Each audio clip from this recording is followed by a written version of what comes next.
Hello, in this video I'm gonna show you how to stream YouTube videos or music to your HomePod Mini speaker.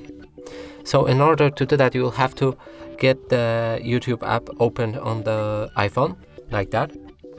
Then press on this screencast button, which is located right here. Then select AirPlay and Bluetooth devices and pick which HomePod you want to stream the video to. For example, I have only this one, so I'm gonna pick that one. Now play the video. And as you can see, it works fine. You can also do it with Spotify almost the same way, just pick the screencast button.